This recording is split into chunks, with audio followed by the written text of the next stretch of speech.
Once, twice, thrice. Did you know that those are the only words of their type? There's no quadrice or anything of the sort. After thrice, there's nothing. I find it odd that our language doesn't have a word like this for every number. But even odder is that we even bothered to invent thrice at all. It's not a commonly spoken word. Not outside of Wychford, anyway. A broken clock is right thrice a day, a spin on a classic saying, yet one with its meaning opaque to outsiders. I invite you to learn of the saying's origin as I walk you through the events that transpired last summer in a place I can never bring myself to go back to. The clock tower stood tall in the British village of Wychford, visible from any street. Not exactly a huge feat when your village only has 6 streets, but it still stood proudly at the center. It was always able to see you. Lights behind the clock faces illuminated them at night, easy to mistake for the moon at a quick glance of the skyline. Their harsh white glow a reminder of the passing minutes. The hourly chimes echo this to those even without a direct line of sight. If anything about Witchford was eerie to newcomers, this clock tower was it. To me, though, it was just there to tell me when my shift ended. The local corner store I worked at had a window directly facing this tower. One day, on a Saturday, at precisely 1:07 p.m., the hand stopped moving.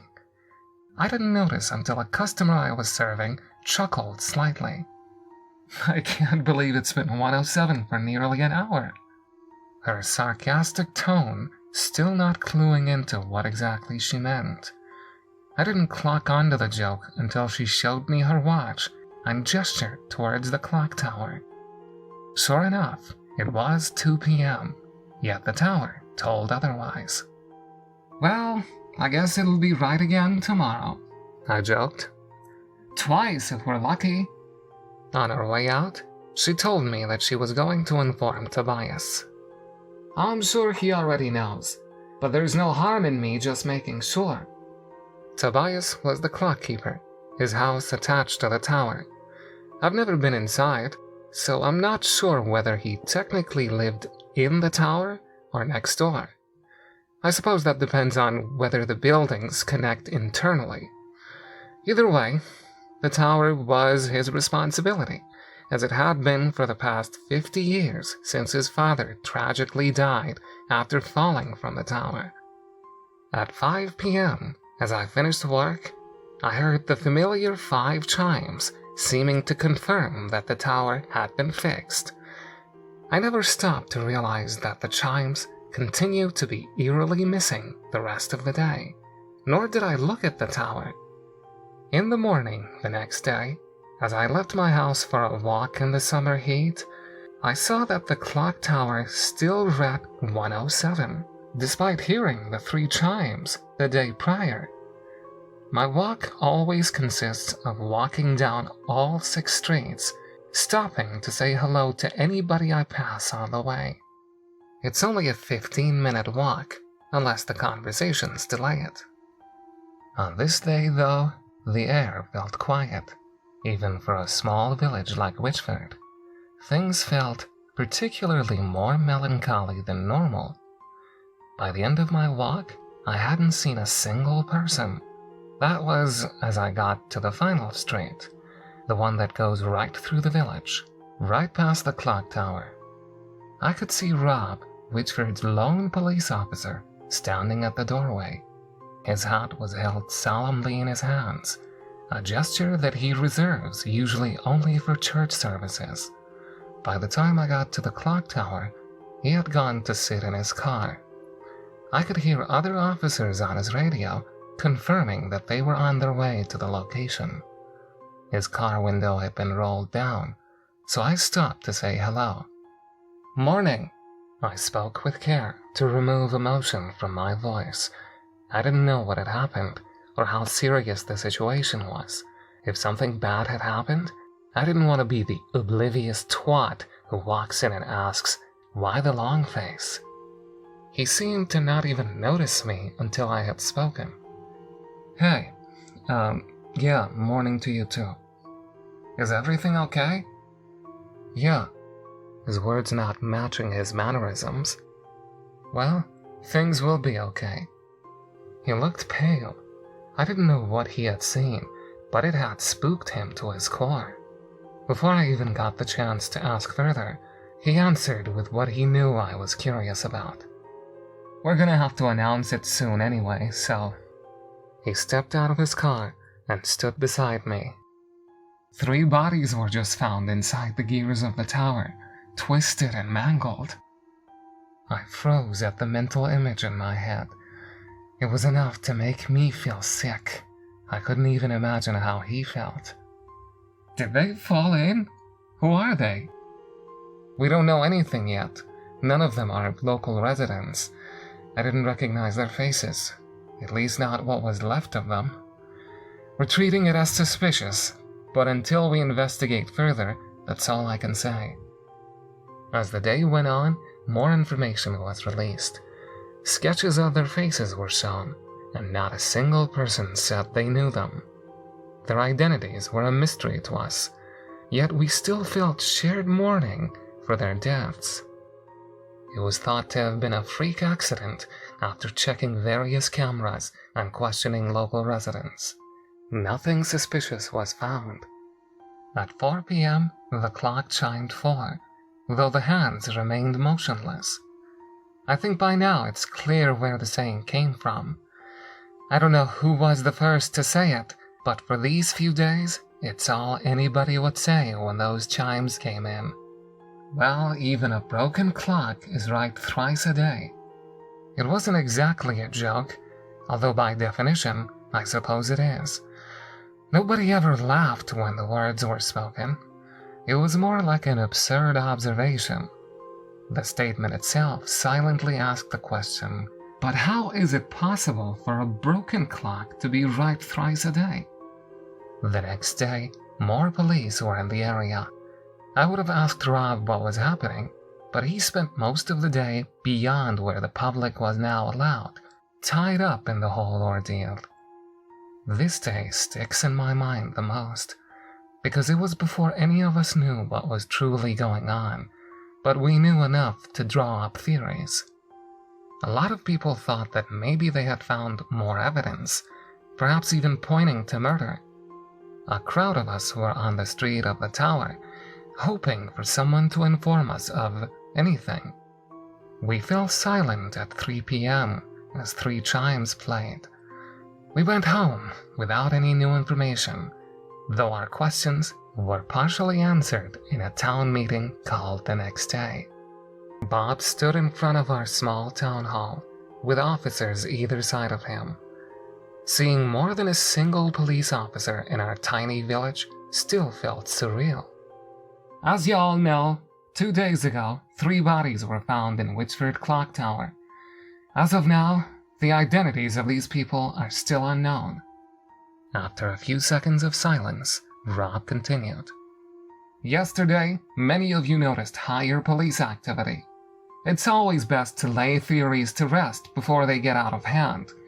I can confirm that 3 more bodies were found in the same positions as the previous 3. So far, their identities are also unknown. We locked down the tower and surrounding buildings with police tape and 24-hour police surveillance. Muttering filled the air, but quickly stopped as Rob opened his mouth to speak again. This time, it seemed to take a while for him to get any words out. As of 90 minutes ago, 3 more bodies were discovered. This brings the death count to 9. Oh my God. Those were the only words going through my head. We are treating this as a serial murder investigation. Given how small our village is, we have been permitted to prevent anybody from entering or leaving. If any exception is needed, please talk to myself or another officer and we will see what we can do. Thank you. As he walked away and back towards the clock tower, an uproar of questions were being yelled at him. They didn't continue for long, as 2 chimes echoed through the streets. It was 2 p.m. Rumors started, of course. We're only human, and it's human nature to speculate. One person thought it was a psychological experiment. There are no bodies. That's why they won't show them. I can handle seeing a bit of gore. They'd show us if it was real. Many started tracking down the original plans for the clock tower in hopes of finding a secret entrance. How else would those final 3 bodies have snuck past the ongoing investigation?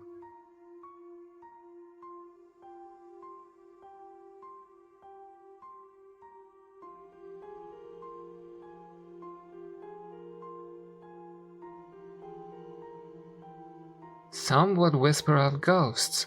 A spirit has come to haunt our town, to taunt us, showing us what would happen if we didn't do its bidding. They were quickly laughed off, but perhaps only out of denial. Everyone had noticed the pattern, of course, as I'm sure you have too. The chimes. They started as 5, then 4, then 3, then 2. Were they counting down? It was the second day of this village-wide lockdown, July 6th. I had decided to head down to the clock tower at 12:55, at least as close to it as I could get. But as it turns out, I wasn't the only one with this mindset. The whole village was there. The entire life of our town gathered, ironically, around the only spot with any recent deaths. Tobias was nowhere to be seen, however. I figured the police were probably talking to him again, trying to get any information they could. At 12:59, the entire crowd fell silent. We were all waiting for the chime, unsure of what to expect. Our minds all focused on the same thing, the tower, still stuck at 107. The seconds went by, getting us closer and closer to 1 p.m. Have you ever seen a crowd of people physically deflate? Fear and tension leaving the atmosphere as your own mind calms with it? It's fascinating to see, and it's exactly what I saw at 1 p.m. when no chimes were heard, not a single one.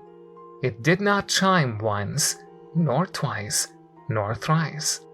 Only a few minutes went by, and people were already leaving the crowd when Rob stepped out of the tower. He whistled loudly to get everyone's attention. We were all dreading for him to inform us that 3 more bodies had been found. Instead, we learned that only 1 had turned up. Somehow, this was so much worse than 3, because this one wasn't a stranger. It was Tobias. No more bodies ever showed up after that. A few weeks went by, the lockdown was lifted, and no further evidence was ever found. The clock was eventually repaired, albeit now with no clock keeper. Our atmosphere was the final death. It had become so bleak.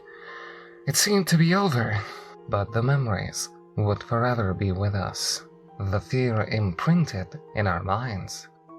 I was at work one day, staring at the now working clock, when a customer walks in and hands me a wallet. This was on the floor outside. I'm not sure whose it is. I'm in a rush, so I thought I'd hand it in here. I didn't have time to speak before they left. I opened it up, and my heart sank slightly to see Tobias's face staring right back at me in a picture. I almost didn't notice the note tucked into where the money should be. Looking back, I don't know why I didn't consider this private information or immediately hand it to the police. Perhaps I was just too curious. Whatever the reason, I read it. The curse of Wychford has found me, as it found my father 50 years ago. Wychford Clock Tower is more than it seems. Dig deep enough and you'll find rumors of it being an ancient gateway between universes. It is not. Wychford Clock Tower is the opposite. It is the cork in a bottle, the lock of a door. Wychford itself is the gateway, and the clock tower keeps ticking by, keeping the wheel of reality flowing as normal. Should the ticking stop, reality itself won't fall too far behind. It should be maintained and kept working. The clock keeper is the locksmith of our world. All universes have their own. Ours happens to be at the heart of our village. I do not know what entity controls the towers across universes, but I do know that they require a sacrifice every 50 years. I missed my cue. On July 1st, I was supposed to die, along with every other clock keeper in every universe. But I was stupid. I didn't believe what my father had told me. Once the bodies from alternate realities started showing up, I knew I had messed up. These clock keepers had sacrificed themselves, and I was being shown my selfish ways. They were bleeding into our reality as a sign for me to follow them. The countdown, the sign of the end. As I write this, I'm getting ready to jump. The clock needs its keeper. The keeper is the one who holds the sacrificial curse. I'm sorry to do this to you, but whoever is reading this, you are the new keeper. You have 50 years left ahead of you. If anything should happen to you before then, make sure you have someone new appointed. If the curse has no single bearer, I fear the entire village may be its bearer. To the new clock keeper, good luck. I'm ashamed to admit this, but I left town the next day.